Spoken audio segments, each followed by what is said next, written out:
If you've lived in the United States for the past 6 months, it's been hard to miss the political rhetoric. We've seen the candidates face off against one another in televised debates. But how does that stack up to the official definition? Not too well, if you ask the experts. I'm going to say that no, it typically is not an actual debate. There isn't much name-calling in our actual debates, and there's a specified time for cross-examination when competitors are actually asking questions of the other person. And presidential debates really haven't had that crucial aspect since their founding back in 1960. The presidential debates, in watching them, I noticed that they really just go around the subject. They don't actually answer the question as to why, and they really don't have that much evidence to back up their reasoning or anything like that. They just have their political view, and because they're a politician, they're correct. Whereas in Lincoln Douglas, you have to have so much support behind it, and you're actually debating with substance. What we see from the presidential candidates is more of the news, the drama factor. Kelby, Noah, and Grace are members of the Lakeville Debate team. They should know. All three students have competed in the Lakeville Debate team for a number of years. The form of debate they take part in is named for the style of debate that President Abraham Lincoln and his opponent Stephen Douglas took part in nearly 160 years ago. Lincoln-Douglas debate is a competitive speaking activity involving two debaters. One argues for a resolution or statement, and the other argues against it.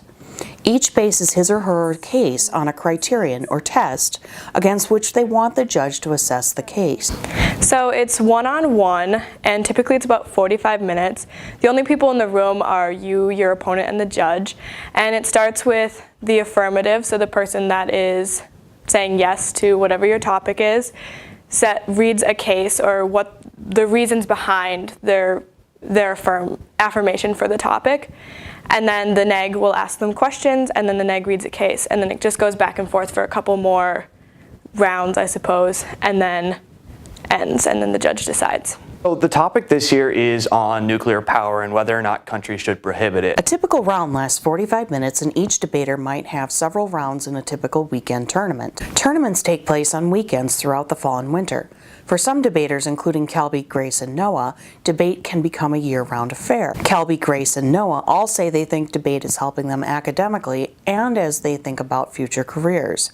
It's absolutely been the most helpful thing in my school career. It helps me with research because I know where to go, not just Google, but Google Scholar, etc., as well as being able to get up and publicly speak in front of a class. This, paired with speech, has been a major confidence booster and has been one of the better parts of who I am. On an educational level, it's provided me with just ideas and learning more about the world that's going to help me in my AP classes, help me in college, and the important stuff, what matters moving on later into my adult life. But debate has also given them something they didn't expect. On a social level, it's given me a group to support me throughout my high school career. Really, debate team has given me a family, and that has made my high school experience a million times better than I could have ever imagined it to be. They say they wish they saw more similarities between the way candidates present their stances in the form of debate that they love. I wish they didn't go around the questions that were asked of them, and they're not answering any of the questions that really need to be answered so that people understand them or anything like that. In Lincoln Douglas, you often see people agree. You may be debating in a room, but you're allowed to agree on certain ideas or concede to what's the right thing to do, but then you try your best to outstand your opponent. I'd rather see more agreeing and more problem solving. From Lakeville, this is Amy Olson for Lakeville Education TV.